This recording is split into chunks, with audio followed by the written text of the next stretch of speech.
Chai with Chitra. ரஜினிகாந்தை சந்தித்து பேசக்கூடிய வாய்ப்பு எப்போ அமைஞ்சது உங்களுக்கு? கமலா தேட்டரில். அப்போ சென்னை வந்து கொஞ்ச நாள் கமலா தேட்டரில் வந்து இவ்வளோ பெரிய க்ரௌடு. கமலா தேட்டர் இவ்வளோ பெரிய தேங்காய் வந்து என் மண்டையில் விழுகுது. விழிஞ்சு ரத்தம் ஓடுது சார். அவன் தேங்காய் உடச்சி போடலை, படுபாவி அவன் ஃபுல்லாக போட்டா போல அடித்து ஓடுது. இந்த படம் வந்தேன்டா பால்காரன் அண்ணாமலை. ரத்தம் ஓடுது சார். ரத்தம் போக போக படம் பார்த்தோம்னா பார்த்துக்கோங்க எவ்வளோ பெரிய ஃபேனாக இருப்பேன் நான். பசங்கள்லாம் பார்க்குறாங்க, மச்சான் ரத்தம் விடே இருறா தலைவர் படம் அப்படின்னு. அந்த அளவு வந்து ரஜினி சார். அப்படி இருக்கிறவனை வந்து 1 மணி நேரம் 1 to 1 ரஜினி சாரோட உட்காந்தா எப்படி இருக்கும்? அப்புறம் ஒரு பெரிய சித்தர் சார். நினச்சே பார்க்க முடியாது. இது சினிமா ஒரு நடிகனாக தான் சார். அவர் பேசுகிறாரு சார் 1 ஹவரில் 20 நிமிஷம் என்னை பற்றி பேசுகிறாரு சார். என்னை பற்றி பேசுகிறதுக்கு என்ன இருக்குது அவருக்கு? நான் யார்? ஆனால் அந்த 20 நிமிஷம் என்னை பற்றி பேசுகிறாரு. அது எப்படி சுரேஷ் தாரத பட்டேல் அது ரொம்ப சூப்பரில் அந்த மாதிரி ஒரு படம் நான் பண்ணணும் சார். நீங்கள் பண்ணாத சார், உங்களை பார்த்தா சார் நாங்களே பண்ணுறோம். அப்படி ஒரு மனிதனெல்லாம் நம்ம பார்க்கவே முடியாது சார்.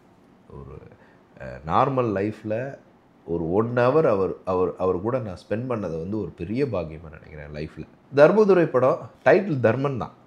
சீனு ராமசாமி சொன்ன டைட்டில் வந்து தர்மன் தான். எனக்கு ஏதோ ஸ்பார்க்கு டக்குன்னு தர்மதுரை வச்சா நல்லா இருக்குமே அப்படின்னு. தர்மன்னா வந்து அது ஃபுல்லாக வந்து சென்டென்ஸ்டாக போகல. இப்போ இதாக வைக்கலாமாமான்னு சொன்னேன் டேரக்டர்கிட்ட. மாப்பிள அது ரஜினிகாந்த் படம் எங்கே போய் நம்ம எல்லாம் டைட்டில் பிடிக்கிறது அப்படின்னு. இருங்க பிடிப்போம் அப்படின்னு சொல்லிட்டு நம்ம சாய்பாபா டிவோட்டி சார் அங்கே எங்கேயும் பிடிச்சி யார் அப்படின்னு சொன்னால் அவர் பையனும் அந்த படத்தோட வாரிசு அவங்களும் சாய்பாபா டிவோட்டி மூலம் போனேன், உக்காந்தேன், கேட்டேன். சரி எதுவுமே பேசலை சார். அவர் டைட்டில் கொடுத்துட்டாரு. ப்ரொடியூசர். ஆமாம், தர்மதுரை ப்ரொடியூசர். டைட்டில் கொடுத்துட்டாரு. ஸோ அந்த டைட்டில் வந்ததுக்கப்புறம் அந்த படத்தோட இதுவே வைப்பே ஒரு மாதிரி ஆகிடுச்சு. அது போட்டதுக்கப்புறம் அப்போ 100வது நாள் படம் சார். 100வது நாள் படம் ஓடுறதுங்கிறது அதெல்லாம் பெரிய ஹிஸ்ட்ரி சார் இன்றைக்குள்ள காலகட்டத்தில். அப்போ உண்மையிலே ஒரு படம் வந்து 100வது நாள் ஓடுது அப்படின்னு சொல்லும்போது ரஜினி சார் படம் பார்த்துட்டு கூப்பிட்டாங்க. அவங்களே சாரே கூப்பிட்டாங்க. அவங்க இதுலேருந்து கூப்பிட்டு இன்ஃபார்ம் பண்ணாங்க டேரக்டர்ட்டையும் இதுட்டையும். அதுக்கப்புறம் நான் அடுத்த நாள் போனோம். அதுக்கப்புறம் ஒரு 3 நாள் டைம் எடுத்து நான் சீல்டெல்லாம் ரெடி பண்ணிட்டேன். 100 days சீல்டெல்லாம் ரெடி பண்ணி ரஜினி சாருக்கு ஒரு ஸ்டில்லு ரெடி பண்ணி அவருக்கு ஒன்று கொடுத்து அதுக்கப்புறம் நாங்கள் ஒன்று வாங்கினோம். நான் சேது சீனு ராமசாமி சார் போயிருந்தோம். அப்போ தான் வந்து 1 மணி நேரம் பேசினார். என்கிட்ட ஒரு 1/2 மணி நேரம் பேசினாங்க. அதுக்கப்புறம் சேது வந்ததுக்கப்புறம் ஒரு 1/2 மணி நேரம். அது ஒரு பெரிய மெமரபிள், மறக்கவே முடியாது. எப்படி சீனு ராமசாமி இந்த படத்தை இயக்குவதற்கு வந்தார்? ஃபஸ்ட்லேருந்தே ஒரு 3 படம் பண்ணிட்டோம். 3 படம் பண்ணிவிட்டு அவரோட கால் சீட்டுக்கு நான் வெயிட் பண்ணுறேன். விஜய் சேதுபதியோட லாட் ஆஃப் இதாகுது, லேட் ஆகுது, டிலே ஆகுது அப்படின்னு சொல்லி ஒரு சூழ்நிலை ஆகுது. அதுக்கப்புறம் எல்லாமே நார்மல் ஆகுது. சேது வந்து சரி ஓகே நம்ம போயிடலாம் அப்படின்னு சொல்லி முடிவு பண்ணுறோம். ஆனால் ஒரு கதை கேட்டேன்டா, நீ வேணால் கேட்டுப்பாருன்னு சொல்லி சீனு ராமசாமி சார் வர்றாரு. வந்துட்டு என்கிட்ட கதையாக சொல்கிறாரு. கதையாக சொல்லி முடிச்சிட்டார் அவர். அவர் சொல்லி முடித்தோடனே அதே கதையை நான் திருப்பி சொல்கிறேன் அவர்கிட்ட. அவர் கதையை சொல்லி முடித்ததுக்கப்புறம் நான் வந்து ஃபுல்லாக சொல்கிறேன், திருப்பி சொல்கிறேன். மர்மனே என்ன மர்மனே அப்படின்னு. இல்லை மாமா, இந்த படத்தை பொறுத்த வரைக்கும் நான் ஃபஸ்ட்டுலேருந்து லாஸ்ட்டு வரைக்கும் நான் உட்காரேன். எனக்கு இதை வந்து ஒரு கமர்ஷியல் படமாக பண்ணணும். எனக்கு சாங்ஸ்லேருந்து எதெல்லாம் பெஸ்ட்டோ நான் அதெல்லாம் கொண்டு வரேன் உங்களுக்கு. எனக்கு மாத்திரம் சப்போர்ட் பண்ணுங்கன்னு சொன்னேன். அவர் அந்த மூமெண்ட்லேருந்து 100வது நாள் இது வரைக்கும் எனக்கு பெருசாக சப்போர்ட் பண்ணார் சார். எடிட்டிங் நான் தான் பண்ணேன் படத்துக்கு. எடிட்டர் இருந்தாலும் அதோட மேக்ஸ் கிட்டத்தட்ட ஒரு 15 நிமிஷம் 16 நிமிஷம் ஃபுட்டேஜ் ட்ரிம் பண்ணேன். அதுக்கு எல்லாத்துக்கும் ஃப்ரீடம் கொடுத்தாரு டேரக்டர். எனக்கு அதே மாதிரி எந்த சீனை மாற்றி வச்சோம் ஃபுல் அண்ட் ஃபுல்லாக சாங் செலெக்ஷனில் டியூன் நான் தான் யுவனுக்கு போட்டு கொடுத்தேன். போய் யுவன் ஆஃபீஸில் உட்காந்து அவர் கொடுத்த 3 டியூன் எனக்கு சாட்டிஸ்ஃபைடாக இல்லாமல் நான் போய் உட்காந்து டிஸ்கஸ் பண்ணி டியூன் போட்டால் தான் ஆண்டிப்பட்டி கனவா காத்து, எந்த பக்கம் காணும்போதும். அதுக்கப்புறம் பாலா வர வச்சு அவனோட ஒரிஜினல் வெர்ஷன், அது மர்சம் பாலாவோட ஒரிஜினல் வெர்ஷன், அதை மக்கா கலங்குதையோட மிக்ஸ் பண்ணி அடித்தது தான் அந்த இது. ஸோ அந்த சாங் கொடுக்குறோம். அதுக்கப்புறம் அவர் ஒரு ஹீரோயினை சொல்கிறாரு, எனக்கு வந்து இல்லை மாமா சாட்டிஸ்ஃபைடாக, இது ஒரு பெரிய வேறு கலரில் வரணுமாம்மா அப்படின்னு சொல்லி தமனாவுக்கு ஃபோன் பண்ணி ஹைதராபாத்துக்கு டைம் ஃபிக்ஸ் பண்ணி, இவருக்கே தெரில, ஈவினிங் போகிற வரைக்கும் தெரில யாரை பார்க்க போகிறேன்னு, டேரக்டருக்கு தெரில. அதுக்கப்புறம் ஃபிக்ஸ் பண்ணி, மாமா தமனா தான். என்ன வருமானு சொல்கிறேன், தமனாவா அப்படின்னு. சார் அப்போ எவ்வளோ பெரிய ஆர்டிஸ்ட்டு தமனா, இன்றைக்கும் டாப்பில், இன்னைக்கு ஹிந்தியில் அவங்க கூட தானே பண்ணுறான். ஸோ இப்போது ஹைதராபாத் போகிறாரு, தமனா வெயிட் பண்ணி கதையை ஃபுல்லாக கேட்டு ரொம்ப நல்லா இருக்குன்னு சொல்லி அடுத்த நாளே ஓகே பண்ணி தமனா வந்து ஒன்று ஒன்றா கலர் ஆட் ஆகுது சார். நல்ல படத்தை தானாக அமைச்சிக்கிறோம் சார். அதான். ஸோ ஆட்டோமேட்டிக்காக எல்லா விஷயமும் அமையுது அந்த படத்துக்கு. ஃபஸ்ட்டு டிசைன்லேருந்து லாஸ்ட்டு டிசைன் வரைக்கும் நான் தான் பண்ணேன். உட்காந்து அது பண்ணி பண்ணி அந்த அந்த டிசைன்ஸே ரொம்ப அழகாக இருக்கும், ரொம்ப ஃப்ரெஷ்ஷாக இருக்கும், அழகாக இருக்கும். ஸோ எல்லாமே மாடல் பண்ணி அந்த படத்தை பண்ணது. ஸோ நான் திருப்பி அந்த மாதிரி ஒரு அப்போ அந்த டைம்லேயே 11.5 கோடி கிட்ட பட்ஜெட். இன்றைக்கி அந்த மாதிரி படம் பண்ணால் 70 கோடி ரூபா ஆயிரும், 60 கோடி ரூபா அட்லீஸ்ட் ஆயிரும். இவரோட சம்பளம் எல்லாம் பண்ணி 60-65 கோடி ரூபா ஆயிரும். திருப்பி ஒரு படம் அந்த மாதிரி ஒரு பர்ஃபெக்ட் கமர்ஷியல் படம் பண்ணணும் அப்படின்னு. எந்த காலகட்டத்தில் ப்ரொடியூஸ் பண்ணணும்னு முடிவு பண்ணீங்க சார்? நான் டிஸ்ட்ரிபியூட்டராக பண்ணுறதுக்கு முன்னாடியே நான் ப்ரொடியூஸ் பண்ணணும் சார். நான் ஃபஸ்ட்டு இண்டஸ்ட்ரிக்கு வந்தது டைரக்ட் பண்ணணும்னு ஆசை. நடிக்கணும்லாம் எனக்கு சுத்தமாக ஆசையே கிடையாது. நம்ம டைரக்ஷன்னா என்னெல்லாம் பெருசாக தெரியாது சார்.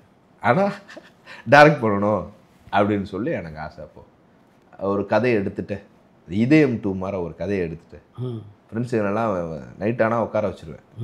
ஒரு 8:30 மணி ஆனால் 9 மணி ஆனால் வாங்கடான்னு சொல்லி நான் ஒரு 1 ஹவர் அவங்ககிட்ட கதையை சொல்லி பாதி வேற கதற விட்ருக்கேன் ஃப்ரெண்ட்ஸ் எல்லாம். ஆனால் ரொம்ப எமோஷ்னலாக சொல்லுவேன் சார் கதையை. அவனுங்க டேய் பசமாச்சா நீனே டைரக்டராக இல்லை அப்படின்னு சொல்லி அப்போ தான் ஒரு 2-3 டிஸ்ட்ரிபியூட்டரை பார்க்குறேன். நம்ம இதில் டிஸ்ட்ரிபியூட்டர் இடத்துல பார்த்தோன்னே, சுரேஷ் நீ ஃபஸ்ட்டு டிஸ்ட்ரிபியூஷன் பண்ணு, அதுக்கப்புறம் நீ வந்து டைரக்ட் ஆகலாம் அப்படின்னு சொல்லி அதுக்கப்புறம் டேரக்டரையே மறந்துட்டேன். இப்போ தான் ரீசெண்டாக தான் வந்து டைரக்ஷன் பண்ணணும் இது பண்ணுறோம் அப்படின்னு.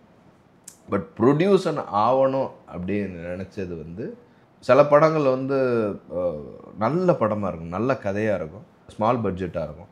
பட் ஏன்னா சார் சில படங்கள் இப்போ மஞ்சுமால் பாய்ஸு இதெல்லாம் வந்து ப்ரொடக்ஷனாக வந்து அது ஜெயிக்குமா அப்படிங்கிறத வந்து ஒரு கால்குலேட்டிவ், ரொம்ப எக்ஸ்ட்ரீம் கால்குலேட்டிவாக இருந்தால் தான் நம்ப முடியும். ஏன்னா அந்த ஃப்ராக்ஷனில் எவ்வளோ அழகாக வந்து ஃபிக்ஸ் பண்ணியிருக்கணும்.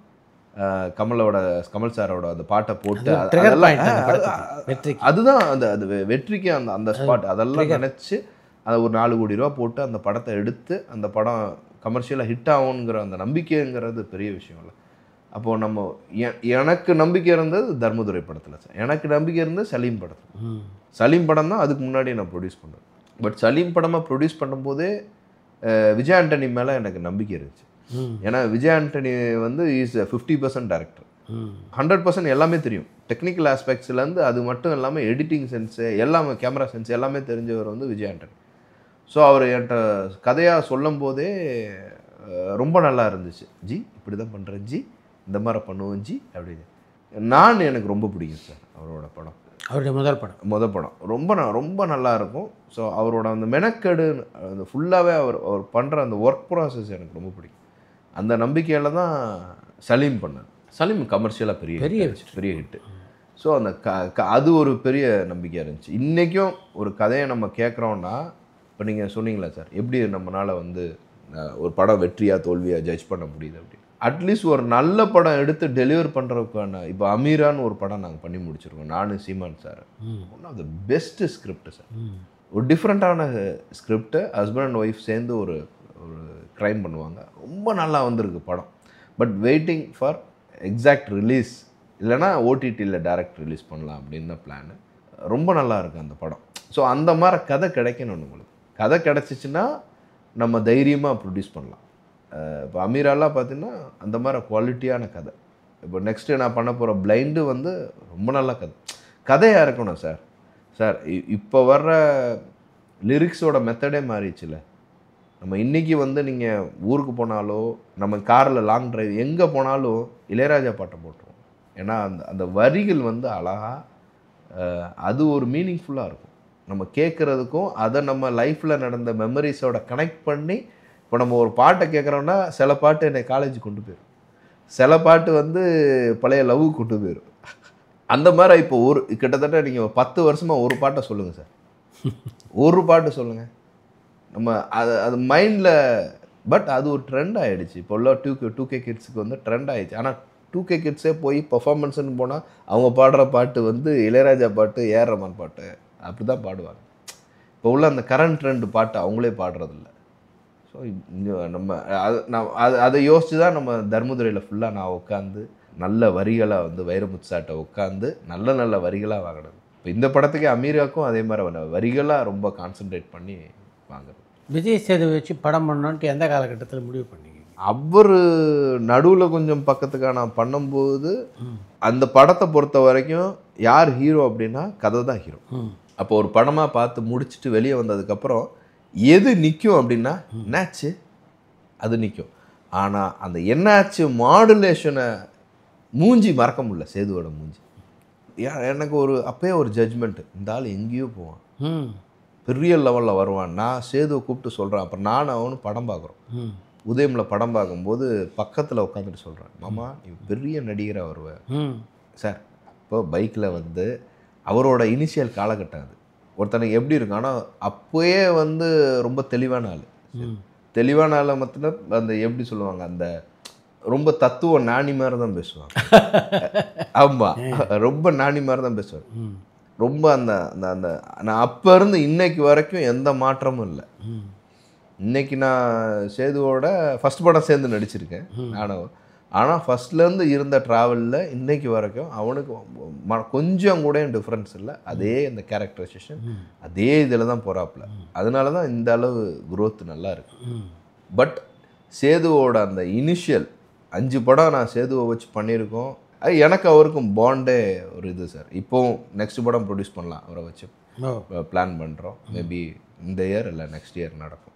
உங்களுக்கு மிக நெருக்கமாக இப்போ இருக்கிற விஜய் சேதுபதியோட தான் உங்களுக்கு ஒரு காலகட்டத்தில் மிகப்பெரிய ஒரு மோதல் இருந்தது சார். அது வந்து ப்ராக்டிக்கலாக பார்த்தீங்கன்னா நம்ம 1 வருஷம் வெயிட் பண்ணுறோம், 2 வருஷம் வெயிட் பண்ணுறோம். வசந்தகுமார்னு ஒரு படம், அது நல்ல கதை. அது சேதுக்கு ரொம்ப பிடிக்கும். இது பிடிச்சி அந்த அந்த அதை வச்சு தான் ஆரம்பித்தோம். பட் ஒரு சைடு வந்து நான் அவரோட படத்தை டிஸ்ட்ரிபியூட் பண்ணிகிட்டே இருக்கேன். பாலகுமாரை பண்ணுறோம், ஹிட் ஆகுது. சூதுகோவம் பண்ணுறோம், ஹிட் ஆகுது. சரி, எனக்கு ஆசை நம்ம டக்குன்னு படம் எடுத்துடணும், அடுத்த படம் எடுத்துடணும் அப்படிங்கிறது ஆசை. பட் வாக்குவாதமாக பெருசாலாம் போகல சார். கம்ப்ளைண்ட் பண்ணுறோம், கவுன்சில் போகுது, இப்படியே தான் போகுது தவிர நானும் அவரும் பேசிகிட்டே தான் இருக்கோம். எங்கே பார்த்தாலும் மாமா மச்சான் தான் பேசிகிட்டே தான் இருப்போம். பட் வெளி உலகத்தில் அப்படி ஸ்ப்ரெட் ஆகிடுச்சு. பட் ரிலேஷன்ஷிப்பாக அவரே நம்ம எந்த இடத்துலையும் தவறுதலாக சொன்னது கிடையாது. என்னையும் அவர் எந்த இடத்துலையும் தவறுதல் சொல்லுவார். சினிமாவில் அது வந்து ஒரு பெரிய விஷயமே இல்லைன்னு தான் நான் நினைக்கிறேன். ஆனால் இப்போ அந்த மெச்சூர்னஸ் இருக்குல்ல சார், அது கரெக்ட். இப்போ இருக்கிற அந்த மெச்சூர்னஸ் அப்போ இல்லை. அப்போ இல்லை. இன்றைக்கி நான் சேதுவை வச்சு ஒரு படம் எடுக்கிறேன் அப்படின்னு சொல்லும்போது சார், நான் தர்மதுரை எடுத்த குவாலிட்டியாக எல்லா இண்டஸ்ட்ரியே சொல்லியிருப்பாங்க. 2 தடவை தான் ஸ்பாட்டுக்கு போனேன். ஒரு தடவை ஸ்பாட்டுக்கு போய் நான் டான்ஸ் ஆடினேன் அந்த பாட்டில், மக்கா கலங்குது. அப்போ பிடிச்சி என்னைய லுங்கியை கொடுத்து ஆட விட்டாங்க. 2வது தடவை வந்து ஒரு ஆண்டிப்பட்டி இதப்போ நான் போனேன். அது டெய்லி ஈவினிங் ஆனால் லேப்டாப்பில் உட்காந்து அனுப்பிச்சி விட்டு இதை பண்ணுறது ஒரு 1 ஹவர் வேலை சார், அவ்வளோதான். நீட்டான டீமு, நீட்டான ப்ரொடக்ஷன் டீம், நீட்டாக வச்சுருந்தேன். அது சேதுக்கு ரொம்ப பிடிச்சிருச்சு. அவன் கரெக்டாக படம் பண்ணால், கரெக்டாக ஃபிக்ஸ் பண்ணால், கரெக்டாக ப்ரீ ரிலீஸ் பண்ணால், கரெக்டாக அதை கலெக்ஷன் பண்ணால், நீட்டாக மார்க்கெட்டிங் பண்ணால், அதை அழகாக டெலிவர் பண்ணி கொண்டு போனான்ங்கிற நம்பிக்கையில் தான் இன்றைக்கி வந்து நீ ஒரு படம் பண்ணு அப்படி. இன்றைக்கி நான் கேட்டு சேது மாமா நான் அடுத்த படம் பண்ணுறேன், சரி பண்ணுறா அப்படின்னு சொல்லி இன்றைக்கி அந்த ரிலேஷன்ஷிப்பை மெயின்டைன் பண்ணிகிட்ருக்கோம். பட் இப்படி தான் எல்லா ஹீரோடையும் இருக்கணும் அப்படிங்கிறது தான். சில படங்கள்லாம் நம்ம ஃபிக்ஸ் பண்ணுறோம்ல சார், 60 கோடி ஃபிக்ஸ் பண்ணால் 100 கோடியில் போய் நிற்கிது. எனக்கு தெரிஞ்சு இப்போ நம்மளை மாதிரி ஆளுங்க போய் அதை தவிர பண்ணான்னா பெரிய தப்பாயிரும். ஏன்னா நம்மளுக்கு தெரியும்ல சார், எவ்வளோ டிஸ்ட்ரிபியூஷன் கலெக்ஷன் வரும்னு தெரியும், எங்கே ஓடிடி வாங்குறது எவ்வளோன்னு தெரியும், எஃப்எம்எஸ் எவ்வளோ விற்கும்னு தெரியும். ஸோ நம்ம ப்ராக்டிக்கலாக தெரியறதுனால இன்றைக்கி சொல்கிறாங்க சார் 300 கோடி 400 கோடி 500 கோடி டிக்கெட்டோட காஸ்ட் ஏறிச்சு, அது வேறு விஷயம். பட் இருந்தாலும் ஜிஎஸ்டி இருக்குது, டேக்ஸ் இருக்குது. இதெல்லாம் தாண்டி ஒரு ஷேரை வந்து ஒரு பெரிய ஹீரோவை வச்சு எடுத்து அது பெருமை கிடையாதுல்ல சார். அது நஷ்டமாகும்போது அதோட வலியை தாங்கிறது ப்ரொடியூசர் மட்டும்தான். அடுத்த படம் எடுக்கணும்ல. அந்த காலத்தில் எம்ஜிஆர் கூப்பிட்டு விகே ராமசாமி சார் நினைக்கிறேன் அவ்வளோ படங்கள் ப்ரொடியூஸ் பண்ணாராம். எனக்கு தெரியவே தெரியாது அவ்வளோ படங்கள் ப்ரொடியூஸ் பண்ணியிருக்காங்க அப்படின்னு. ஒரு நாள் நஷ்டமாயிடுச்சுன்னு எம்ஜிஆர் சார்கிட்ட கேட்டப்போ சிவாஜி செல்லம் படம் எடுத்திருக்காங்க. அப்போது எம்ஜிஆர் சார் வந்து உனக்கு நஷ்டமாயிடுச்சா அடுத்த படம் பண்ணுறேன் அப்படின்னு சொல்லக்கூடிய ஆக்டர் கிடையாது. யாராக வந்து யார் பண்ணுறாங்க? ஹிந்தியில் நடக்குது சார். அது அமீர் கான் சொல்லியிருக்காரு, கடந்த நான் 10 வருஷமாக வந்து நான் சேலரியே பார்த்தது இல்லைன்னு வச்சு ஷேர்லேயே தான் பண்ணுறாங்க. அதுவும் எல்லாருமே அந்த எனக்கு தெரிஞ்ச ஃப்யூச்சர் அந்த காலகட்டம் மாறும்னு நினைக்கிறேன். ஒரு 2-3 ஆர்டிஸ்ட் 100+ வாங்குறாங்க. எல்லாம் கொஞ்சம் குறைச்சிக்கிட்டாங்கன்னா ப்ரொடியூசர் உண்மையிலேயே வீடு வாங்கலாம், டீனர் மாதிரி இடத்துல வீடு வாங்கலாம். இல்லைனா அப்படியே போயிடணும் பள்ளிக்கரணைக்கு. அதான் இப்போ விஜய் சேதுபதியோட பாண்டியராஜ் டைரக்ஷன் படம் நடிச்சிருக்கீங்க. ப்ராப்பராக எனக்கு அதுவே ஹாப்பியாக இருந்துச்சு. பாண்டியராஜ் சார் சொல்லி சேதுவோட இது சொல்லும் போதே கதையை கேட்டேன். நல்ல ஒரு ஃபுல் லென்த் ரோலு, அது சேதுவோட பேரிங்க. அவன் ஒரு நடிப்பு பேய், அந்த சைடு ஒன்று இருக்குது. அது பயங்கரமான ஆள் நித்யா மேனன். அம்மாடி பயங்கரமாக நடிப்பாங்க. எக்ஸ்ட்ரானரி. ஆமாம், எக்ஸ்ட்ரானரி. இவன் சொல்லவே வேணாம் மாமா, பயங்கரமான நடிப்பு. இன்னொன்று பாண்டியராஜ் சார் ரொம்ப சென்சபிள் டைரக்டர். நடிக்கும் போது எப்போ போச்சு எப்போ நடிச்சு முடித்தேனே எனக்கு தெரில. டப்பிங் எல்லாமே முடிச்சாச்சு. ஸோ அந்த படம் ரொம்ப நல்லாயிருக்கும். இப்போ கதையாகவே ரொம்ப நல்ல கதை. இப்போ பாண்டியராஜ் படத்தை நீங்கள் நடிக்க வாய்ப்பு வந்ததுக்கு காரணம் அவருடைய டைரக்ஷன் நீங்கள் நடித்த நம்ம வீட்டு பிள்ளையா? ஆமாம், நாங்கள் சென்டிமெண்ட்டாக எனக்கும் பாண்டியராஜ் சாருக்கும் ரொம்ப இந்த சென்டிமெண்ட்டாக நான் பண்ண படங்கள் எல்லாமே நல்லா போயிருக்கும். அப்போ கூப்பிட்டார், பங்காளி நீ இந்த படம் பண்ணுறீங்களான்னு. சரி நான் பண்ணுறேன் அப்படின்னு. அப்புறம் கதை கேட்டேன். ஜெகன் சார் வந்தார். அதில் சிவகார்த்திகேயன் நடிச்சது எப்படி? அது சிவா ஒரு டைப்பான ஆள். சிவாவோட படம் எதிர்நீச்சல் பண்ணேன். ஸோ அதில் கொஞ்சம் சிவாவோட ரிலேஷன்ஷிப்பு. சார் என்ன சார் அப்போது எதிர்நீச்சல் நம்ம தான், சூதுகவும் நம்ம தான், ஒரே நாள் 2 ஹிட்டு சார். டிஸ்ட்ரிபியூட்டரா அப்போ அந்த அப்போ அந்த ஹீரோவுக்கு வந்து நம்மளுக்கு ஒரு அண்டர்ஸ்டாண்டிங் வரும்ல. சிவா வச்சு எனக்கு ப்ரொடியூஸ் பண்ணணும் ரொம்ப ஆசை அந்த டைம். சில பேர் வந்து அந்த க்ரோத் வந்து ரொம்ப பெருசாக இருக்கும். சிவாவோட க்ரோத் வந்து அந்த மாதிரி படிப்படியாக அந்த ஸ்டேஜஸ் அடைஞ்சிருக்காப்புல. இப்போ 200+ க்ரோஸ்க்கு வந்திருக்காரு. ஒரு கமர்ஷியலாக ஒரு படம் தான் விஜய் சாரோட ஸ்டைல். அப்படியே அந்த ஃபேமிலி க்ரௌடை புல் பண்ணி அதுக்கு இந்த அமரன்லாம் அன்பிலீவபிள் கலெக்ஷன்ஸ். அது மாதிரி உழைப்பு, அந்த அதுக்கு ஏற்ற மாதிரி உழைப்பு, அப்போ அதே பக்குவம், ரொம்ப நார்மலாக இருப்பாப்புல. நம்ம வீட்டு பிள்ளை அது உண்மையிலே அது ஒரு பெரிய இது ரீச் சார். ஒரு நடிகனாக அதிகமாக ரீச் ஆகிறது பார்த்திங்கன்னா அந்த காலத்துலேருந்து சாங்ஸ் மூலிமா வந்து ரீச் ஆகும். ஒரு நடிகனை எக்ஸ்போஸ் பண்ண சீன்ஸ் கூட திருப்பி போட மாட்டாங்க, படத்தை போய் திருப்பி ஆனால் சாங்ஸ் பார்த்திங்கன்னா எங்கே லைஃப் எப்படி போனாலும் அந்த சாங்கை பார்த்துட்ருப்பாங்க. ஸோ எனக்கு சாங்ஸ் ப்ராக்டிக்கலாக எனக்கு ஹிட் ஆச்சு. மக்கா கலங்குதடி, ஜிகிரி தோஸ்து. ஸோ அது ஒரு ஸ்ட்ராட்டஜிக்கலாக அதை ஒரு இதாக பண்ணணும். இப்போ சாங்ஸை நல்லா எடுக்கிறதுங்கிறது ரொம்ப விஜய் சாரெல்லாம் அவ்வளோ தூரம் கொண்டு போய் ரீச் ஆனதே சாங்ஸ் தான். உண்மைதான். அந்த காலத்துலேருந்து அவர் பாட்டை பாருங்களேன். அந்த காலத்தை ஃபஸ்ட்டு படத்துலேருந்து இன்னைக்கு வரைக்கும் அவரோட சாங்ஸை வந்து டெய்லி ஒரு 1 கோடி பேராச்சும் பார்ப்பாங்க. இது ஒரு பெரிய அட்வான்டேஜ். நம்ம ஒன்றும் இல்லை சார், ஹிந்தியில் போய் ஷூட் பண்ணுறேன், ஏர்போர்ட்டில் செல்ஃபி எடுக்கிறானுங்க ஹிந்திக்காரங்க. கோயிலுக்கு போகிறோம், அங்கே ஒரு க்ரௌடு வருது. நம்ம ஒரு தமிழ் ஆக்டர் ஒரு 3 லாங்குவேஜ் பண்ணியிருக்கோம், சவுத்து தான் பண்ணியிருக்கோம், ஹிந்தி பண்ணல. படமா? ஹிந்தி தான் ஃபஸ்ட் படம். ஆனால் நம்ம அங்கே போகும்போது நம்மளோட ஃபேஸ் அவ்வளோ ரீச் ஆயிருக்கு. ஏன்னா நம்மளோட பாதி படம் ஹிந்தியில் டப் பண்ணி நம்மளை ஒரு ஆர்டிஸ்ட்டாக நல்லா போய் டெலிவர் பண்ணுது. மலையாள ஆர்டிஸ்ட் அதே மாதிரி தான் சார். இப்போ ஹிந்தியிலலாம் வந்து சேது அங்கே அந்த சைடில் சேது அந்த சைடு போனாங்க இல்லையான்னு தெரில, பைத்தியமாக இருக்காங்க. ஜவான் வில்லன்னு நான் தான் சேர்த்துட்டு சொல்லுவேன், மாமா மகளை இவ்வளோ பைத்தியமாக இருக்காங்க. ஸோ அது வந்து ஒரு ஆர்டிஸ்ட்டாக ஒரு பெரிய அட்வான்டேஜ் சார். நம்ம ஒரு படம் வந்து குளோபலாக ரிலீஸ் பண்ணும்போது நார்த் இந்தியன் அக்செப்ட் பண்ணிக்கிறான். அது விஷாலுக்கு ஒரு பெரிய இது. டப்பிங் அவருக்கு பயங்கரமான டப்பிங் நல்ல மார்க். ஆமாம், டப்பிங் சரியான. இன்றைக்கும் விஷாலுக்குள்ள மார்க்கெட் வந்து டப்பிங் மார்க்கெட் வந்து ஹெவி. ஸோ அந்த மாதிரி படங்கள் பண்ணணும். இப்போ நானே நடிக்கும்போது அந்த இப்போ க்ரைமாக இருக்கட்டும், இதுவாக இருக்கட்டும். ஒயிட் ரோஸ்னு என்னோட படம் கிட்டத்தட்ட 6 மாதத்துலேயே 13 மில்லியன் கிராஸ் ஆகிருக்கு யூடியூப்பில். அது ஒரு மூவி சீனாக பார்க்குறது வேறு, ஒரு படமாக 13 மில்லியனை கிராஸ் ஆகிருக்கு.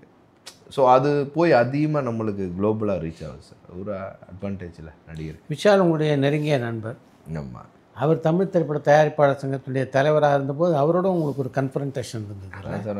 அதை ஒரு சூடுலாம் சொல்ல மாட்டேன். நம்ம ஆதங்கமாக சில விஷயத்தை நம்ம வெளியே எக்ஸ்போஸ் பண்ணிடுவோம். இப்போல்லாம் நீங்கள் அடித்து கேட்டால் கூட நான் எதுவுமே சொல்ல மாட்டேன். ஏன்னா அந்த அளவுக்கு பக்குவப்பட்டோம். அப்படியா நடந்துச்சா, பக்கத்து வெடிகுண்டு வெடிச்சுதா ரைட்டு, அப்புறம் அப்படி. ஸோ அந்த மாதிரி நம்ம மைண்டை செட் பண்ணிக்கிட்டாச்சு. இப்படி தான் லைஃபு, இப்படி தான் நம்ம போனோம். என் ஒய்ஃபே ஏன்னா நான் இவ்வளோ கேட்குறாங்க, அப்படியாம்மா, ரைட்மா, சரிம்மா, ஓகேம்மா, பண்ணிடுவோம்மா, இப்படி தான் அவள்கிட்டே போயாச்சு. இந்த ஆர்கியூ பண்ணி என்ன அதெல்லாம் கேட்குறதே கிடையாது யார்கிட்டையுமே சார்.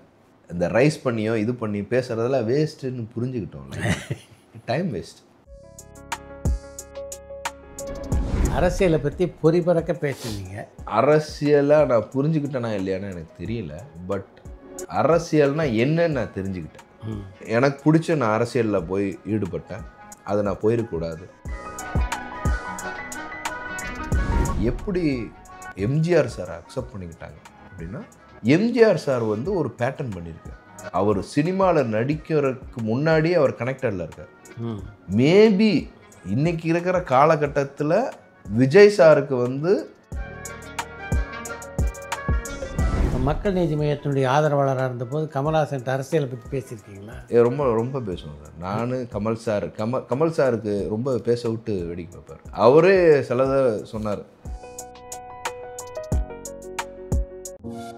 பரபரப்பான சினிமா செய்திகள், நட்சத்திரங்களின் பேட்டிகள், சினிமா வரலாறு ஆகியவற்றை பார்க்கவும் படிக்கவும் உங்களுக்கான இணையதளம் tourantalkies.co.